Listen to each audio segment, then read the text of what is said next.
ഹരി ഓം. ഏവർക്കും വൃന്ദാവനത്തിന്റെ യൂട്യൂബ് ചാനലിലേക്ക് സ്നേഹപൂർവ്വം സ്വാഗതം. ഞാൻ ദേവനന്ദൻ. ഇന്ന് ഇവിടെ ചർച്ച ചെയ്യാൻ പോകുന്നത് 2024 മെയ് മാസ ഫലമാണ്.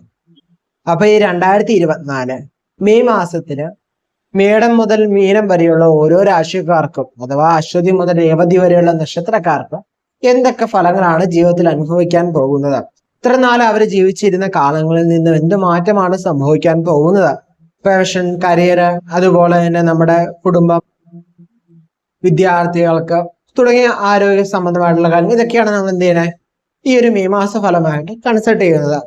അപ്പം മാക്സിമം ചുരുക്കാൻ ഞാൻ നോക്കിയിട്ടുണ്ട്. പൂർണ്ണമായിട്ട് വീഡിയോ കാണുക. ആദ്യമായിട്ട് നമ്മുടെ ചാനൽ കാണുന്നത് സബ്സ്ക്രൈബ് ചെയ്യുക. അധികം പേരും ചാനൽ സബ്സ്ക്രൈബ് ചെയ്യാനും വീഡിയോ കാണുന്നത് സബ്സ്ക്രൈബ് ചെയ്ത് സപ്പോർട്ട് ചെയ്യുക കേട്ടോ. നമുക്ക് അധികം താമസിക്കാതെ നമുക്ക് വീഡിയോയിലേക്ക്. ചിങ്ങക്കൂർ, മകം, പൂരം, ഉത്രം, കാലം രണ്ടേകാല നക്ഷത്രമാണ് ചിങ്ങക്കൂർ എന്ന് പറയുന്നത്. അപ്പൊ ഇവരുടെ ജീവിതത്തില് ചിങ്ങക്കൂറുകാരെ സംബന്ധിച്ച് നോക്കുകയാണെങ്കിൽ നമ്മൾ എന്താണോ ചെയ്യുന്നത് ആ എല്ലാ കാര്യങ്ങളിലും നമ്മൾ ശ്രദ്ധ കേന്ദ്രീകരിക്കുന്നത് ഉത്തമമാണ്. ഇപ്പൊ തൊഴിൽ ചെയ്യുന്നു, ആ തൊഴിൽ നിങ്ങൾ ഇപ്പൊ ചെയ്യുന്ന ശ്രദ്ധയേക്കാൾ ഇച്ചിരി ഉപരി ശ്രദ്ധ കൂടുതലിടുന്നേ, ഫോക്കസ് കുറച്ചുകൂടി കൂടുതൽ നിങ്ങളുടെ തൊഴിലിനെ വെക്കാൻ. നിങ്ങളെ ഒരു പ്രൊഫഷൻ ചെയ്തുകൊണ്ടിരിക്കുകയാണ്, ഫോക്കസ് ഓൺ ദാറ്റ്. ഒരു ബിസിനസ് ചെയ്യുന്നു, ഫോക്കസ് ഓൺ ദാറ്റ്. നിങ്ങൾ വർക്ക് ചെയ്യുന്നു, ഫോക്കസ് ഓൺ ദാറ്റ്. അത് മാത്രം ശ്രദ്ധിക്കുക. നിങ്ങൾ മൾട്ടി ടാസ്കിംഗ് ലെവലിലേക്ക് പോകണ്ട. ഒരു സമയത്ത് ഒരു കാര്യം മാത്രം ചെയ്യുക. 2 കാര്യം ചെയ്യാൻ ശ്രമിക്കേണ്ട, 3 കാര്യം ചെയ്യാനും ശ്രമിക്കേണ്ട. അപ്പൊ എന്തിനാണോ ചെയ്യുന്നത് ആ കാര്യത്തിൽ പക്ക ഫോക്കസ്ഡ് ആയിരിക്കുക. ആ കാര്യത്തിൽ പക്ക സക്സസ്ഫുൾ, അത് കംപ്ലീറ്റ് ചെയ്ത ശേഷം മാത്രം അടുത്തലേക്ക് പോവാ.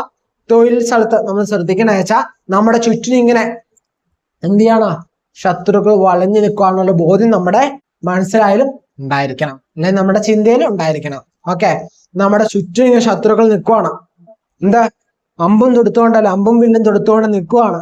നമ്മൾ എപ്പോഴാണോ കണ്ണ് ചിമ്മുന്നത് ആ സമയത്ത് നമ്മുടെ നേരെ അസ്ത്രം അറിയാൻ വേണ്ടി. സോ ജാഗ്രതരായിട്ട് നമ്മൾ നിൽക്കണം. എപ്പോ എവിടെ നിന്ന് പ്രശ്നം വരും നമുക്ക് പറയാൻ പറ്റില്ല. ചിലപ്പോൾ മുമ്പോട്ട് വെക്കുമ്പോ ആ വെക്കുന്ന കാൽ, ഇതാണ് കേട്ടോ, വെക്കുന്ന കാൽ അതേപടി ഒരു കുറിയിലേക്കാവാം.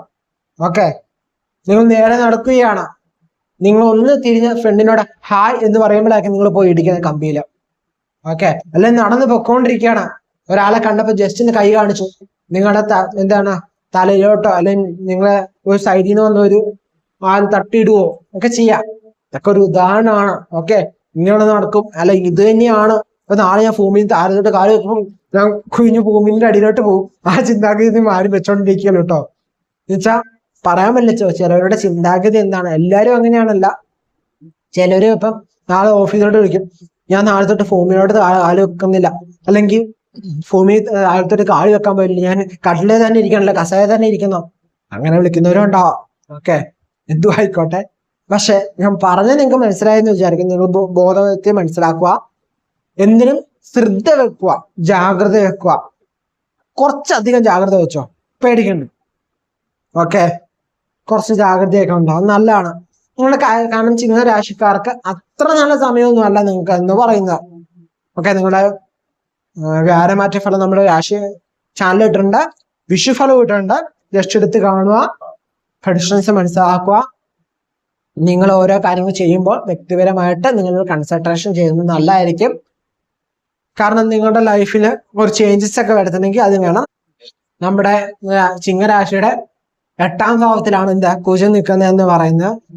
അപ്പം നമുക്ക് അനാവശ്യമായ വിഷമങ്ങള്, ദുഃഖങ്ങള്, സങ്കടങ്ങള് ഒക്കെ നമ്മൾ വരുത്തി വെക്കാൻ സാധ്യതയുണ്ട്.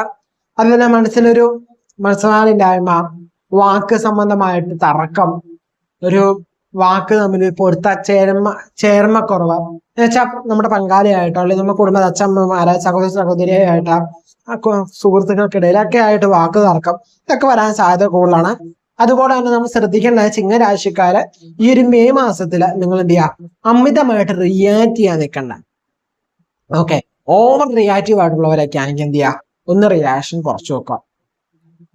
ഒരു കാര്യം പറഞ്ഞു, ആരാ എന്നെ കുറിച്ച് ഇത് പറഞ്ഞത്, നടക്കട്ടെ, അല്ല ആരാ എന്നെ തകർക്കാൻ, എന്നെ തടയാൻ ആരാ ഉള്ളതാ എന്നൊക്കെ ചോദിച്ച് നിങ്ങൾ കടക്കുന്നവരാണെങ്കിൽ അതൊക്കെ നിർത്തി വെക്കുക. ഈ ഒരു മാസത്തേക്കെങ്കിലും സൂക്ഷിക്കുക. ഓക്കെ, വേണ്ട അത്രയും ജാഗ്രത എടുക്കുക. ഒരു തരത്തിലും നിങ്ങൾ ഓവർ റിയാക്റ്റ് ആവാതിരിക്കാൻ പ്രത്യേകം ശ്രദ്ധിക്കണം. വാക്ക് തർക്കങ്ങളൊക്കെ ഉണ്ടാവാം, നിങ്ങൾക്ക് തന്നെ ബോധം ഉണ്ടാവണം. ഓക്കെ, വാക്ക് തർക്കം ഉണ്ടാവാനുള്ള ഫലമുണ്ട്. സോ ഞാൻ ഒത്തിരി സംസാരിക്കുന്നത് നല്ലതല്ല. സോ എന്ത് ചെയ്യുക, നിങ്ങളുടെ സംസാരം കമ്മ്യൂണിക്കേഷൻ എന്ന് പറയുന്നത് ലിമിറ്റഡ് ആക്കുക. വാണ്ടഡ് ആയിട്ടുള്ള തിങ്സിന് സംസാരിക്കുക കേട്ടോ. അനാവശ്യമായിട്ടുള്ള കാര്യങ്ങൾ സംസാരം കുറച്ചിട്ട് ആവശ്യമുള്ള കാര്യങ്ങൾ മാത്രം സംസാരിക്കാൻ ശ്രദ്ധിക്കുക. വിവാഹ കാര്യങ്ങളൊക്കെ നോക്കുകയാണെങ്കിൽ വിവാഹം കഴിക്കാൻ അത്ര നല്ല ടൈമൊന്നും അല്ല. ഓക്കെ, വിവാഹയോഗം പറയുകയാണെങ്കിൽ അത്ര ആയിട്ടൊന്നും കാണുന്നില്ല മെയ് മാസത്തില് ചിങ്ങരാശിയെ സംബന്ധിച്ചാലോ. സോ നിങ്ങൾക്ക് വലിയ ഏതൊന്നായിട്ടില്ലെങ്കിൽ ഈ ഒരു മാസം തള്ളിവിടുന്നതായിരിക്കും ഉത്തമം എന്ന് പറയുന്നത്. ആരോഗ്യ കാര്യങ്ങളൊക്കെ ആണെങ്കിൽ ഒരു ശ്രദ്ധ വെക്കുന്നത് നല്ലതാണ്. ചെറിയ ആരോഗ്യ പ്രശ്നങ്ങൾ ഉണ്ടെങ്കിൽ പോലും കൃത്യമായ ഒരു പ്രൊഫഷന്റെ കയ്യിൽ എന്ത് ചെയ്യുക, മരുന്ന് സ്വീകരിക്കുക. ഇന്ന മരുന്ന് സ്വീകരിക്കാവൂ എന്ന് ഞാൻ പറയില്ല. നിങ്ങളുടെ വ്യക്തിപരമായ താല്പര്യം അലോപ്പതി, ആയുർവേദം, സിദ്ധവൈദ്യെങ്കിൽ സിദ്ധ, അക്യുപഞ്ചറെങ്കിൽ അക്യുപഞ്ചർ, അക്യുപ്രഷറെങ്കിൽ അക്യുപ്രഷർ, ഇനി അതല്ലെങ്കിൽ നാച്ചുറോപ്പതി, ഹോമിയോ എങ്കിൽ ഹോമിയോ. നിങ്ങൾക്ക് എന്താണോ വേണ്ടത് നിങ്ങൾ അത് സ്വീകരിക്കുക.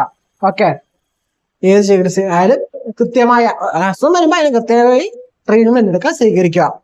അതേപോലെ തന്നെ ദേഷ്യമൊക്കെ വരുന്നുണ്ടെങ്കിൽ അത് നിങ്ങൾ കുറയ്ക്കുന്നത് നല്ലതാക്കുന്നത്. അന്നേരം പറഞ്ഞ് ഓവർ റിയാക്റ്റ് ആവില്ല. ദേഷ്യം വരുന്നുണ്ടെങ്കിൽ കുറയ്ക്കണം. നിങ്ങൾക്ക് ഇടയ്ക്കിടയ്ക്ക് ദേഷ്യം വന്നേക്കാം, കോപം കൂടാം. ഓക്കെ, സോ എന്നാലും അതൊക്കെ എന്ത് ചെയ്യാം, നിങ്ങൾ മാക്സിമം ചിന്ത വെച്ച് നിങ്ങൾ കുറയ്ക്കാൻ ശ്രമിക്കുക ദേഷ്യത്തെ. നിങ്ങൾ മറ്റേ സ്മൈൽ ബോൾ ഒക്കെ ഉണ്ടല്ലോ, എപ്പോഴും കൈവച്ചോ, ഈ ഒരു മാസം കൈവച്ചോ. ദേഷ്യമൊക്കെ വരുമ്പോൾ ആ ബോളിനെ അമർത്തുക, ടെൻഷൻ വരുമ്പോൾ അത് നിൽക്കുക, സ്ട്രെസ് വരുമ്പോൾ അത് നിൽക്കുക. അങ്ങനെയൊക്കെ നിങ്ങൾ ദേഷ്യം കുറയ്ക്കുക. അല്ലെങ്കിൽ നമുക്ക് ഓവറായിട്ട് ദേഷ്യം വരുമ്പോൾ നമ്മൾ എന്ത് ചെയ്യുക, കണ്ണടിച്ചിട്ട് നിങ്ങൾ എന്ത് ചെയ്യുക, ഒന്നെങ്കിൽ നിങ്ങൾക്ക് ഇഷ്ടപ്പെട്ട ദേവനെ മനസ്സിൽ വിചാരിക്കുക. ഇനി അതല്ലെങ്കിൽ ഇഷ്ടപ്പെട്ട മന്ത്രം ഉണ്ടെങ്കിൽ അത് ജപിക്കുക. ഇനി അതല്ലെങ്കിൽ ഒന്നുമില്ലെങ്കിൽ ഡീപ് ബ്രീത്ത് ഇരിക്കുക, എന്നിട്ട് അത് ഔട്ട് ചെയ്യുക. ഓക്കെ, അതൊരു 3-4 തവണയൊക്കെ ചെയ്യുക.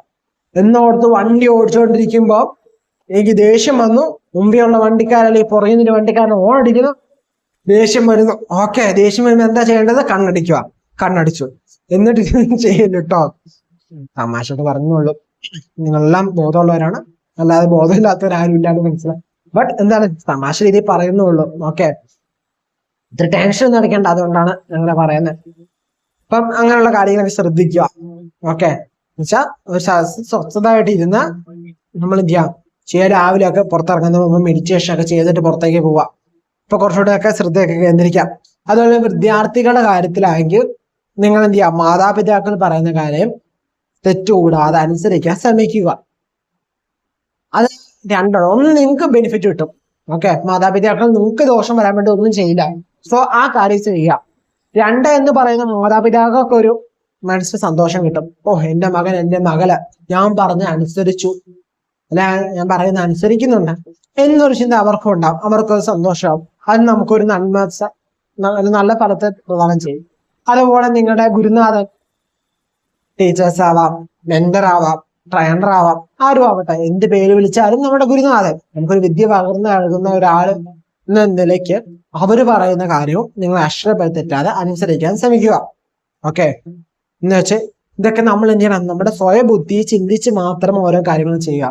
ഓക്കെ, ഇപ്പൊ ഉദാഹരണം പറയാണ്, ഒരു കണ്ണും പൂട്ടും ഓരോ കാര്യങ്ങൾ ചെന്ന് ചാടാതിരിക്കുക. ഓക്കെ, എന്ത് കാര്യമായാലും ഇന്നത്തെ കാലമാണ്. സോ എന്ത് കാര്യമായാലും നിങ്ങൾ ചിന്തിച്ച് മാത്രം കാര്യങ്ങൾ ചെയ്യുക. ബട്ട് തെറ്റില്ലാത്തയാണ് എന്നുണ്ടെങ്കിൽ നിങ്ങൾക്ക് ചിലപ്പോൾ അത്ര ബെനിഫിറ്റ് ആയിട്ടുള്ളതായിരിക്കില്ല. ബട്ട് നിങ്ങളുടെ ഫാമിലി അത് നല്ലതാണെങ്കിൽ നിങ്ങൾ അത് ചെയ്യുക, അവർ പറഞ്ഞ അനുസരിക്കുക. അതേപോലെ തന്നെ നമ്മൾ ഈശ്വരവിശ്വാസം ഒക്കെ കുറച്ച് കൂട്ടുന്നത് നല്ലതായിരിക്കും. കുറച്ച് ഈശ്വരനിലേക്ക് കൂടുതൽ നമ്മൾ ഇഷ്ടപ്പെടുന്നത് നല്ലതാണ്. മന്ത്രജപം നടത്തുന്നത് നല്ലതാണ്. ക്ഷേത്ര ദർശനം, പള്ളി പോകുന്നത്, ഇതൊക്കെ നമ്മുടെ ആചാരം എന്താണോ, നമുക്ക് വിശ്വാസമുള്ള എന്താണ്, നമ്മൾ ഏത് കർമ്മത്തിലാണ് അല്ലെ ഏത് രീതിയിലുള്ള ഇതാണ് നമ്മൾ ആചരിക്കുന്നത്, അതെല്ലാം ഫോളോ ചെയ്താൽ മതി. അല്ലാതെ ഇന്നതേ ചെയ്യാവൂ, ഇന്നതാണ് ചെയ്യേണ്ടത് എന്നൊന്നുമില്ല. നമുക്ക് മനസ്സിന് സന്തോഷം കിട്ടുന്നതല്ലേ നമ്മൾ ചെയ്യേണ്ടത്. സോ ആ കാര്യങ്ങൾ ചെയ്യുക, മെഡിറ്റേഷൻ ഒക്കെ ചെയ്യുക.